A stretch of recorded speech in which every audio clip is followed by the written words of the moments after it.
Hello students, ये गणित का नया सेशन है जिसमें हम प्रश्नावली 1.1 को वन शॉट वीडियो के अंदर कवर करेंगे। एक ही वीडियो में हम प्रश्नावली 1.1 को अच्छे से कवर कर लेंगे। और जैसा कि मैंने आपसे कहा भी था कि ये जो प्रश्नावली है ये काफ़ी आसान है।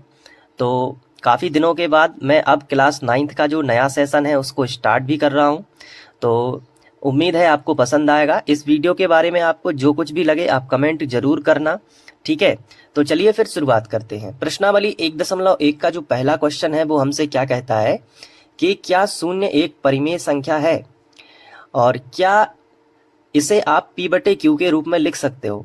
इन्होंने ये बोला है कि जैसे मैं आपको थोड़ा रफ में समझा देता हूँ। ये देखिए, ये रफ पेपर रख लिया, यहाँ पे समझना, बड़े ध्यान से समझना। हर चीज आसान होती है, प्रश्नावली कुछ नहीं है, बिल्कुल आसान है, बिल्कुल आसान है। आपको बस ध्यान से देखना है।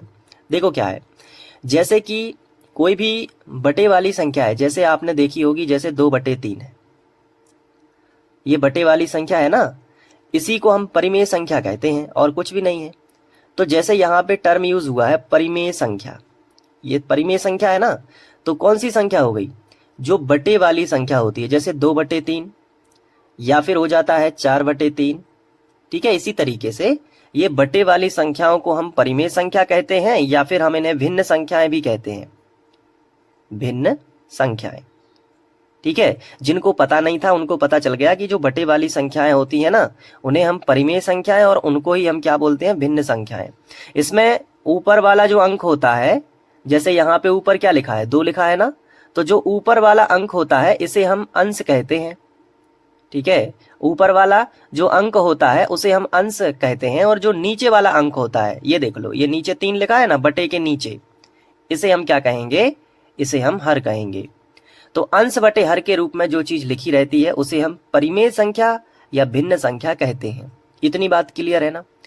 अब जैसे आपने देखा होगा कि जो नॉर्मल पूर्णांक होते हैं, पूर्णांक मतलब पूरा अंक, जैसे कि 1 हो गया, एक पूर्णांक है, 2 हो गया, ये भी एक पूर्णांक है, 3, 4, ये पूर्णांक है क्योंकि इसमें दशमलव नहीं लगा है, तो ये पूर्णांक है, तो इसको हम पूर्णांक भी कहते हैं। और ये प्राकृत संख्या भी है क्योंकि 1 से शुरू हो रहा है। लेकिन मैं आपसे एक छोटा सा प्रश्न पूछना चाहता हूं कि क्या ये परिमेय संख्या है। तो आप कहोगे, नॉर्मली जिनको नहीं पता होगा वो तो यही कहेंगे कि सर ये परिमेय संख्या नहीं है क्योंकि ये बटे के रूप में नहीं लिखी है। लेकिन मैं आपको बता दूं कि इन सब के बटे में 1 माना ही जाता है। इसके बटे हम 1 लिख सकते हैं, इसके बटे में भी हम 1 लिख सकते हैं, इसके बटे में 1 लिख सकते हैं, इसके बटे में भी 1 लिख सकते हैं और इसके बटे में भी 1 लिख सकते हैं। तो इसका मतलब ये हुआ कि ये सब क्या है, पूर्णांक होने के साथ साथ, पूर्णांक तो है ही है, साथ में परिमेय भी है, साथ में भिन्न भी है। तो इसका मतलब ये हुआ कि ये परिमेय संख्या भी है और ये पूर्णांक भी है। तो ठीक उसी तरीके से 0 भी क्या है, एक पूर्णांक तो है, 0 भी क्या है, एक पूर्णांक है, तो इसके बटे क्या हम 1 लिख सकते हैं, बिल्कुल लिख सकते हैं। तो ये भी क्या हो जाएगी, एक परिमेय संख्या। तो शून्य भी क्या है, शून्य एक परिमेय संख्या है। ध्यान रखना, शून्य क्या है, एक परिमेय संख्या है, क्योंकि इसके बटे में हम क्या लिख सकते हैं, 1 लिख सकते हैं। और यहाँ पे हम बड़े ध्यान से एक चीज और समझेंगे कि हम इनको बटे के रूप में लिख रहे हैं, इन्हें हम दूसरी भाषा में ये भी बोलते हैं कि इन्हें हम p बटे क्यू के रूप में लिख रहे हैं। p अंश है और q क्या है, हर है। तो इन्हें हम p बटे क्यू के रूप में भी लिख रहे हैं, जहां पे q का मान कभी भी 0 नहीं हो सकता। तो हाँ ठीक है, 0 नहीं होगा, बाकी तो हो सकता है 1, 2, 3, 4। तो देखो यहाँ पे 0 के बटे में 1 लिखा हमने, तो q का मान कितना है, 1 है ना यहाँ पे। तो क्वेश्चन जैसा पूछा है, 1 नंबर का क्वेश्चन IMP क्वेश्चन है, परीक्षा में आ सकता है। तो इन्होंने क्या पूछा है कि क्या शून्य एक परिमेय संख्या है, तो उत्तर दे दोगे हाँ, क्योंकि इसके बटे में हम 1 लिख सकते हैं। तो चलिए इसका सिंपल सा जवाब हम यहाँ पे लिख देते हैं। हम यहाँ पे लिखेंगे कि हाँ, जो पूछा है पहले उसका जवाब देंगे कि क्या शून्य एक परिमेय संख्या है, तो हम उसको सिंपली लिख देंगे कि हाँ, ठीक है, कॉमा लगा देंगे, लिखेंगे शून्य एक परिमेय संख्या है। इतना हमने कर दिया, ठीक है, शून्य एक परिमेय संख्या। अगर समझ में आ रहा है तो कमेंट जरूर कर देना कि हाँ सर, इसी तरीके से आप बताते रहिए, ठीक है। तो शून्य एक परिमेय संख्या है, ये हो गया अपना। अब इसे p बटे क्यू के रूप में लिख सकते हैं, बिल्कुल लिख सकते हैं। तो 0 का p बटे क्यू रूप क्या होगा, तो हम लिखेंगे शून्य का p बटे क्यू रूप। मैंने अभी बताया है ना कि 0 के बटे में क्या कर दो, 1 कर दो, ये हो गया, लिख सकते हैं। अब ये इतना ही आपको एग्जाम में लिखना है और ये हो जाएगा। तो 5 मिनट के अंदर, लगभग 5 मिनट के अंदर ये हो गया, आपको समझ में भी आ गया। अब हम दूसरे क्वेश्चन की ओर बढ़ते हैं। तो ये दूसरा क्वेश्चन है जिसमें 3 और 4 के बीच में 6 परिमेय संख्या ज्ञात करना है। तो बहुत आसान है, इसमें भी कोई ज़्यादा रॉकेट साइंस नहीं है, आराम से हो जाएगा, बस ध्यान से समझना। इस सवाल को करने से पहले थोड़ा सा इस रफ पेपर पे समझ लो एक छोटी सी जानकारी कि कोई भी दो संख्याएं हैं, कोई भी दो संख्याएं, जैसे मान लो पहली संख्या a है और दूसरी संख्या मान लो b है।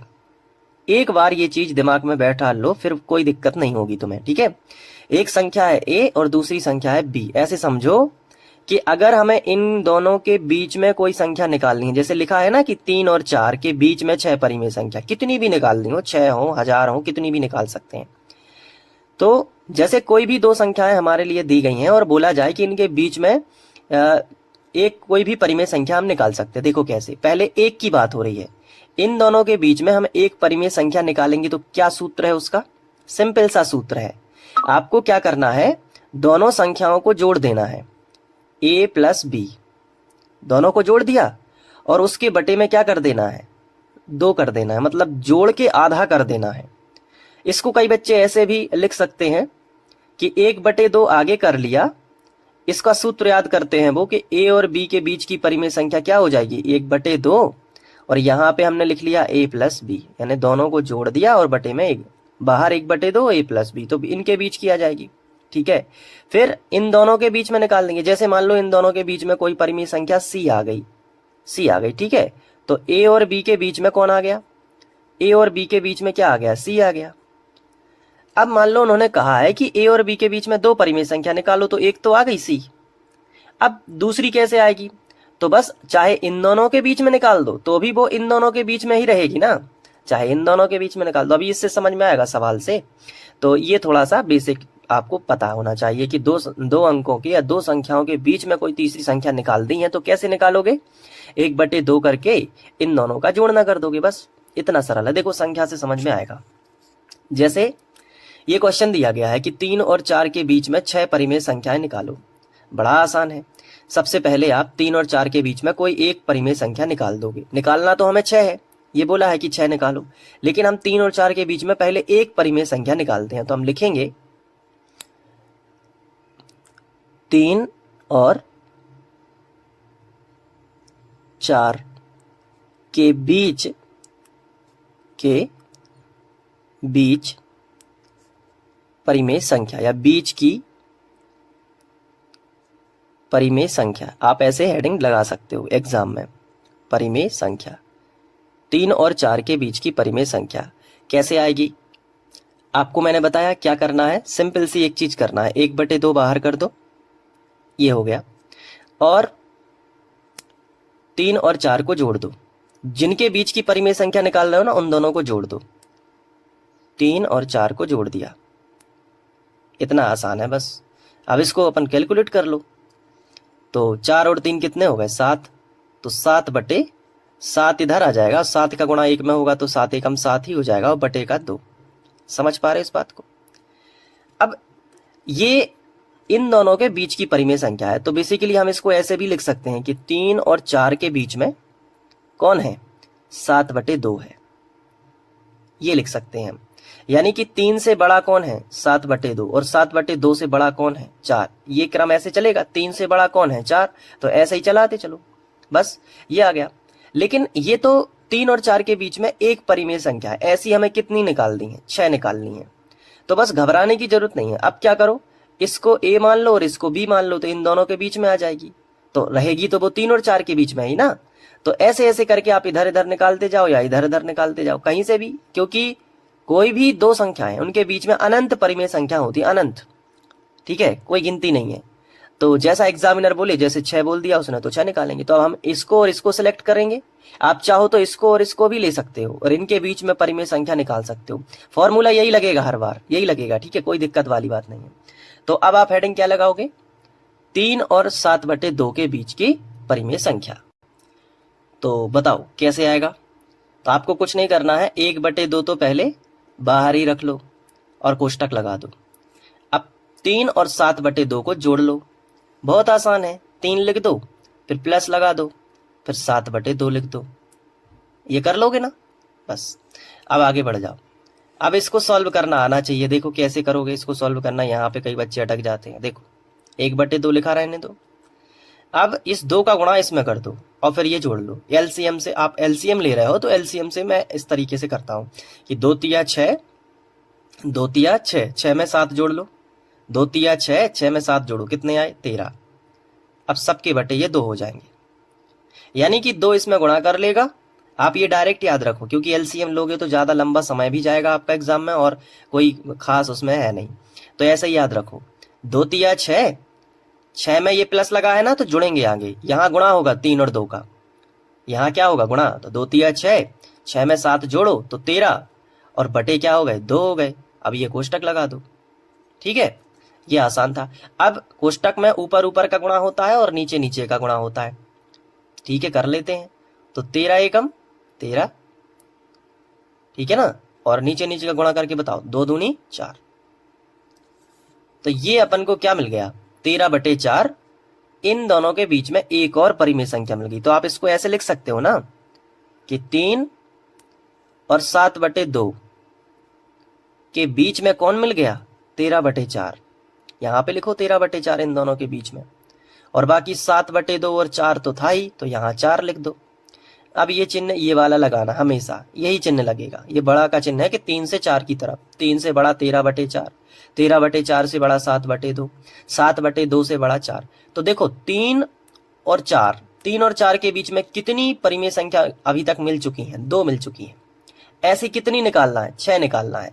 तो अब क्या करो, अब आप चाहो तो 3 और 13/4 के बीच में निकाल सकते हो एक, आप चाहो तो 13/4 और 7/2 के बीच में भी निकाल सकते हो। बस इसको ए मानना है, इसको बी मानना है, इस फॉर्मूले में रख देना है, जो कि फॉर्मूला क्या है अपना? 1/2 a + b। यही तो सूत्र है बस। तो यहां पे रख दो 1/2 a + b। जिसको भी a b मानो उनके बीच में निकलेगी, बस इतना ध्यान रखना। तो अब मैं क्या कर रहा हूं कि 7/2 और 4 के बीच में निकाल देता हूं। ये किस यहां भी होना चाहिए ताकि बराबर रूप से रहे। तो अब मैं इधर चला आया, 7/2 और 4 के बीच की परिमेय संख्या हेडिंग डाल दी। तो मैं आपके सामने ही लिख देता हूं, ठीक है, ताकि आपको कोई कंफ्यूजन ना हो। 7/2 यहां पे लिखता हूं, 7/2 और 4 के बीच की परिमेय संख्या। ये लाइन तो आपको याद हो गई होगी, है ना? बीच की परिमेय संख्या। और वीडियो के बारे में आपको जो कुछ भी समझ में ना आए तो आप कमेंट जरूर करना, ठीक है, ताकि मैं और अच्छे से समझाऊं आगे चल के। अब देखो 1/2 a + b सूत्र होता है ना, तो a का मान कितना है जल्दी बताओ, क्योंकि हम इन दोनों के बीच में निकालना है। तो ये a हो गया, ये b हो गया, बस। तो यहां रख दो 7/2 प्लस यहां रख दो 4। अब इसको सॉल्व करना आना चाहिए, ठीक है, बाकी और कुछ घबराने की जरूरत है ही नहीं। तो 1/2, अब इसका इसमें गुणा कर दो, मैंने बताया ना इसका इसमें गुणा होता है एलसीएम से। तो 4 दूनी 8, 8 में 7 जोड़ दो, तो 8 7 कितने हो गए? 15, और बटे 2 ज्यों का त्यों। तो देखो ये चीज आनी चाहिए, बस इतना सा है। ये देख लो, 4 दूनी 8, 8 7 15 और बटे 2, ये आ गया तो सब आ गया, समझ लो। ये एलसीएम से गुणा करना, ठीक है, प्रैक्टिस कर लेना इसकी बार बार, और कुछ नहीं है, सब कुछ प्रैक्टिस ही है। 15 एकम 15, ऊपर ऊपर का गुणा होता है, ठीक है, और 2 दूनी 4। बताओ बनेगा? इतना आसान है। तो बताओ इन दोनों के बीच में अपन क्या लिख सकते हैं? 15/4 तो यहाँ लिख लेते हैं। तो शुरू से लिख लो एक बार, ये देख लो 3, फिर कौन था? 13/4, फिर कौन था? 7/2। अब 7/2 के बाद 4 नहीं लिखना, 7/2 और 4 के बीच में कौन आ गया? 15/4। तो इसको लिख लो ना पहले 15/4, अब फिर इसको लिख लो 4 को लिख लो। अब ये वाला साइन लगा दो, बस ये बड़े का साइन। तो बताओ 3 और 4 के बीच में कितनी परिमेय संख्या निकाल चुके हैं अभी तक? 3 निकाल चुके हैं, 3 निकाल चुके हैं ना। ऐसे आपको 3 और निकालनी है। आप कोई भी 2 अंक ले सकते हो, आपको घबराना नहीं है। चाहे आप ए और बी इसे मान लो, सूत्र वही रहेगा, सेम कंडीशन, सेम चीज करनी है। चाहे आप इसको और इसको ले लो, सेम कंडीशन, सेम चीज करनी है। क्योंकि ये वीडियो ज्यादा लंबा ना हो इसलिए मैं आपको बता दे रहा हूं कि अब आपको खुद करना है, और मैं उम्मीद भी करता हूं कि आप पे बन जाएगा, क्योंकि आप खुद से भी प्रैक्टिस करेंगे ना, और आपको आपका आंसर कुछ भी, देखो आपके साथ जो सहपाठी है उसका आंसर कुछ और भी आ सकता, हो सकता है उसने ए और बी इसे मान लिया हो तो इसके बीच की निकाल दी, आपने इसे ए और बी मान लिया, क्योंकि 3 और 4 के बीच में अनंत परिमेय संख्या है। ठीक है, तो ये मत घबराना कि उसका आंसर 15/4 के बाद कुछ और आया और तुम्हारा आंसर कुछ और है। हो सकता है उसने ए और बी इसे माना हो सकता है तुमने ए और बी इन्हें माना हो, कि तुम इनके बीच की निकाल रहे हो। तो घबराना नहीं है कि इनके आंसर अलग आ रहे हैं, क्योंकि इनके बीच में तो अनंत परिमेय संख्या है ना, तो जो जिसको ए भी मानेगा उस हिसाब से उसके मान आते जाएंगे। तो आपको ये ध्यान रखना है बेसिकली। तो मेरा काम है आपको मेथड सिखाना। मैंने आपको 3 परिमेय संख्या सिखाई है, क्या आप बताना कमेंट में कि क्या ये 3 आपको समझ में आ गई हैं, और अगर समझ में आ गई हैं तो अच्छे से नोट्स बनाते जाना। आपको प्रॉपर तरीके से मैं भी नोट्स प्रोवाइड कराऊंगा जल्दी ही, और बाकी आप इस तरीके से करना। अगले क्वेश्चन की ओर बढ़ते हैं। इसको नोट करना चाहो पहले तो आप नोट कर लो, मैं एक बार आपको दिखा देता हूँ ये सवाल। ये देख लो, ये नोट करना चाहो तो कर सकते हो।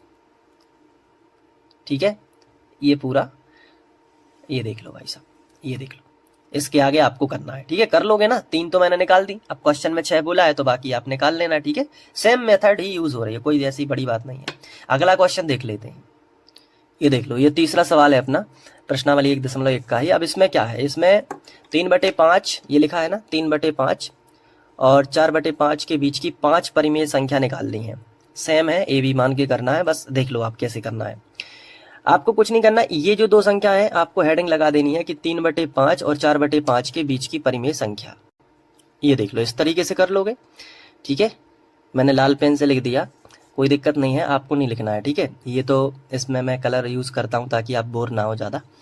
अब देखो, अब इसके बाद सूत्र क्या है, सेम वही है। इनके बीच में ये 2 परिमेय संख्या दिख रही है ना, इनके बीच में अनंत परिमेय संख्या है, बहुत सारी परिमेय संख्या है। आप निकालते निकालते थक जाओगे, आपकी पूरी जिंदगी निकल जाएगी, लेकिन इनके बीच की परिमेय संख्याएं जो है वो कम नहीं होंगी, वो कभी खत्म नहीं होंगी। तो बस 5 बोला एग्जामिनर ने, तो कैसे करोगे, इसको ए मान लो और इसको बी मान लो, बस सूत्र वही है 1/2 ए प्लस बी। तो 1/2 और ए प्लस बी। ए का मान ये पहला है 3/5। आपको ए बी मानना सिर्फ मन में है, ऐसा नहीं है कि आप यहाँ ए बी लिख दोगे, उसमें कोई दिक्कत नहीं, आप लिख भी सकते हो, ना भी लिखो तो कोई ऐसा बोलने वाला नहीं है, क्योंकि मेथड यही है 4/5। ठीक है, ये चीज आपको जरूर ध्यान रखनी है कि 2 परिमेय संख्या है ना, दोनों को जोड़ दो, बाहर 1/2 का गुणा कर दो, बस इतना है। यानी कि सूत्र भी मैंने बताया है आपको, सूत्र क्या है वो भी आप अपने रजिस्टर में लिख सकते हो, 1/2 ए धन बी, ये सूत्र है। किन्हीं भी 2 परिमेय संख्याओं के बीच की दूरी इससे निकलती है। ठीक है, बस और कुछ नहीं है। अब इसको अपन हल कर लेते हैं, 1/2। अब यहाँ पे देखो 5 और 5 है ना, तो एलसीएम क्या आ जाएगा, अब दोनों के बटे में संख्या है तो ऐसे तिरछा गुणा करने की जरूरत नहीं है। आप इसको सिंपली ऐसे लिख लो कि 5 और 5 का एलसीएम 5 ही आ जाएगा। अब ये एलसीएम लेना तो आप पे बनता ही होगा, नहीं बनता है तो कुछ प्रैक्टिस कर लेना है, सवाल सीख लेना। मैं यहाँ पे बता देता हूँ कैसे होता है। 5 5 का, जैसे एक सी संख्या है ना, बिल्कुल समान संख्या है तो एक कोई भी संख्या लिख लो। अब 5 का भाग 5 में दोगे तो एक बार ही जाएगा ना, कितने बार जाएगा, एक बार। जितने बार जाएगा उतनी उंगली खोल लो, एक बार जाएगा तो एक उंगली खोल ली। अब देखा कि एक उंगली खुली है तो एक बार गुणा होगा 3 एकम 3, सिंपल है। ऐसे ही यहाँ देखो 5 एकम 5, एक बार गया ना, एक बार में भाग चला गया तो एक उंगली खोली, तो जितनी उंगली खोली उतने का गुणा 4 में, तो एक उंगली खोली तो 1 चौके 4। ऐसे सरल है, वैसे छोटी कक्षाओं की चीज है, कोई दिक्कत वाली बात नहीं है। अब आगे देखो 1/2, 4 और 3 जोड़ दो आपस में, कितने हो गए 4 और 3 7, और बटे कितना हो जाएगा 5। ये देख लो आप, ऊपर ऊपर का गुणा कर लो, 7 एकम 7, और नीचे नीचे का कर लो, 5 दूनी 10। देख लो कितना सिंपल है, बताओ कोई दिक्कत है इसमें? सिर्फ एलसीएम अगर आप पे आता है तो ये पूरा प्रश्नावली जो जितने भी सवाल है ये आपके लिए हलवा है एकदम। ठीक है, कोई दिक्कत वाली बात नहीं है। अब ये 7/10 है तो आप इसको कैसे दर्शाओगे, आप ऐसे दर्शाओगे कि 3/5 ये पहली संख्या, और दूसरी संख्या क्या है 4/5, इसके बीच में मिलेगी कौन 7/10, और चिन्ह हमेशा कैसे लगता है ऐसे वाला। बताओ आ गया समझ में? देखो गणित 9वीं की जो गणित है ना, आपको एक एक चीज समझ में आएगी, एक एक चीज बहुत ही आसान तरीके से, ऐसे कोई घबराने की जरूरत नहीं है। बस आपको क्या करना है, थोड़ी सी घर पे प्रैक्टिस करते रहना है, ज्यादा भी नहीं, थोड़ी बहुत। ठीक है, जितना मैं कराता हूं उतना तो करना ही है। अब एक परिमेय संख्या मिलेगी 5 ढूंढना है, तो अब इनके और इनके बीच में निकाल दो। तो अब हेडिंग क्या डालोगे, अब आपकी हेडिंग होनी चाहिए कि 3/5 ये एग्जाम में लिखना है आपको, ठीक है। 3/5 और 7/10 के बीच की परिमेय संख्या, ये लिख लोगे ना, बीच की परिमेय संख्या, ठीक है। अब करना कुछ नहीं है, बस आपको 1/2 लिख देना है और कोष्टक लगा के जिनके बीच की निकालना है उनको जोड़ दो। जैसे 3/5 और 7/10 के बीच की निकाल रहे हो ना, तो उनको जोड़ दो। जैसे 3/5 यहाँ पे लिख लिया और प्लस इनको जोड़ दिया 7/10 के साथ में, ये कर लेना बस। अब बस इसको सॉल्व करना, देखो कैसे करना है, ये भी बड़ा आसान है, ऐसे कोई कठिन नहीं है। देखो क्या करना है, कोष्टक लगा लो पहले आराम से, बीच में बटे खींच लो आराम से। अब देखो यहाँ पे 10 है और यहाँ पे 5 है, तो इनमें बड़ा कौन है, 10 है ना, तो 10 को उठा लो। एक तो ये तरीका है। दूसरा क्या है, 5 और 10 का एलसीएम ही 10 होता है, ठीक है। यानी 5 की दुनिया में भी 10 आ जाता है और 10 की दुनिया में तो 10 आएगा ही आएगा। तो इसलिए इन दोनों में जो सीनियर है उसको ले लो, बड़ा है जो उसको ले लो। अब 5 की टेबल तब तक पढ़ना है जब तक 10 ना आ जाए। तो 5 एकम 5 और 5 दूनी 10, 2 बार में आ गया। 5 की टेबल 2 बार में 10 बना रही, ठीक है। तो जितनी बार गया भाग 10 बनाने के लिए उतनी उंगली खोल लो। 5 दूनी 10, कितनी उंगली खोलना है, 2 उंगली। 2 का गुणा किस में होगा, 5 के ऊपर वाली संख्या में। इतना आसान है बस। तो 5 दूनी 10 2 बार गया, 2 का गुणा 3 में, 2 3 6। फिर से समझ लो, 5 दूनी 10 2 बार गया, 2 का गुणा उसके ऊपर वाली संख्या 3 में, 3 दूनी 6। अब प्लस लगा है तो प्लस। अब 10 की दुनिया 10 में एक बार जाएगी तो 1 उंगली खोल लो और 1 का गुणा किस में कर दो, 7 में कर दो। 7 एकम 7, यानी जितनी उंगली खुल जाएंगी उतनी का गुणा उसी के ऊपर वाली संख्या में होगा। जैसे यहाँ 5 दूनी 10 2 उंगली खुली थी ना, तो 2 का गुणा किस में हो गया, 3 में, तो 3 दूनी 6 आया। यहाँ पे 3 नहीं आया, 6 आया, है ना। क्यों, क्योंकि 5 दूनी 10 2 उंगली खुल गई थी ना, तो 2 का गुणा किस में होगा, 3 में, तो 3 दूनी 6। यहाँ देखो 10 एकम 10 1 उंगली खुली, तो 1 का गुणा 7 में, तो 7 ही आ गया। अब कुछ नहीं है, बस जोड़ के गुणा कर दो। तो सिंपल सी चीज थी, 1/2। अब यहाँ पे हम देखें तो 6 और 7 कितने हो गए, 13, और बटे कितने हैं, 10। अब क्या करो, अब ऊपर ऊपर का गुणा कर लो, नीचे नीचे का गुणा कर लो भाई साहब। तो 13 एकम 13 और 10 दूनी 20, 13/20। तो अब हमने देखा कि ये 13/20 हम कहां प्रदर्शित करेंगे, तो हमने कहा 3/5 और 7/10 के बीच में है ना, तो यहां आएगा 3/5। फिर हम तुरंत लिख देंगे 13/20 और फिर हम लिख देंगे 7/10, ठीक है, और फिर हम लिख देंगे 4/5। ये रहता है तरीका, बस ऐसे करते जाएंगे। ये देख लो, तो 3/5 और 4/5 के बीच में हमें 2 परिमेय संख्या मिल गई हैं। अब हम तीसरी परिमेय संख्या भी निकाल देते हैं। वो कैसे आएगी, 7/10 और 4/5 के बीच में निकाल दो, चाहे आप इन दोनों के बीच में निकाल दो, चाहे आप इन दोनों के बीच में, आपकी इच्छा है। तो मैं क्या कर रहा हूं, अब एंड से चलता हूं। 7/10 और 4/5 के बीच की परिमेय संख्या हम निकाल दें, तो हेडिंग डाल देंगे। क्या हेडिंग डलेगी बताओ, 7/10 और 4/5 के बीच की, बीच लिखा है, ठीक है, बीच की परिमेय संख्या। ऐसे आप करते जाओगे और आपको मैथमेटिक्स करने में आनंद भी आएगा। क्यों आएगा आनंद, इसका रीजन है, जब मैथ बनती है ना तो फिर बात अलग हो जाती है, ठीक है, फिर आनंद आने लगता है। तो 1/2 और इन दोनों के बीच को अपन, इन दोनों के बीच निकाल रहे हो ना, तो इसको ए मान लिया, इसको भी दोनों को जोड़ दो। तो इसको क्या करोगे, 7/10 लिख दोगे यहाँ पे और प्लस में क्या लिख दोगे, 4/5, ठीक है। बस एलसीएम का यहाँ पे थोड़ा बहुत दिक्कत हो सकती है, तो उसका भी मैंने तरीका बताया, कितना आसान है एलसीएम लेना। आपको क्या करना है, इन दोनों में बड़ा कौन है, 10। वैसे भी 5 और 10 का एलसीएम क्या आता है, 10 ही आता है। यानी 10 ऐसी संख्या है जिसमें 5 की टेबल में भी आ जाती है और 10 की टेबल में। भाई टेबल में आनी चाहिए वो संख्या जो नीचे लिख रहा है दोनों की। तो हमने देखा कि 10 की टेबल में एक बार, 10 का भाग 10 में एक बार ही जाता है, तो 1 उंगली खोल ली। अब इस उंगली का गुणा ऊपर वाली संख्या में कर दो, तो 7 एकम 7, है ना, सिंपल। अब 5 की दूनिया पढ़ो जब तक 10 ना आ जाए। 5 दूनी 10, कितने बार, कितनी उंगली खुली, 2 उंगली खुली ना, 2 बार गया, तो 2 का गुणा 4 में कर दो, 2 चौके या 4 दूनी 8। है सिंपल, उंगली खोल के करो तो ज्यादा सिंपल मुझे लगता है, क्योंकि दिमाग कहाँ तक उतना एक्टिव रहता है 9th क्लास में, ठीक है। 1/2, 7 दूनी 14 और 1 15, यानी 8 और 7 कितने 15 हो जाएंगे ना। अब बटे कितना 10। अब ऊपर ऊपर का गुणा कर दो और नीचे नीचे का गुणा कर दो, कोई दिक्कत वाली बात नहीं है। 15 एकम 15 और 10 दूनी 20, देखो आ गया बीच में। तो अब इन दोनों के बीच में लिखना है ये 15/20। तो चलो शुरू से लिखो, फिर तो शुरू से ही लिखना पड़ता है ना।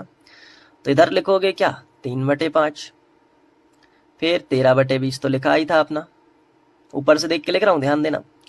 फिर क्या हो जाएगा 7/10, फिर 7/10 के बाद ये मत लिख देना क्योंकि इन दोनों के बीच में कौन आ गया 15/20, तो 15/20 पहले लिख दो। फिर कौन आएगा 4/5। तो देखो 3/4 और 4/5 के बीच में 3 परिमेय संख्या मिल चुकी हैं।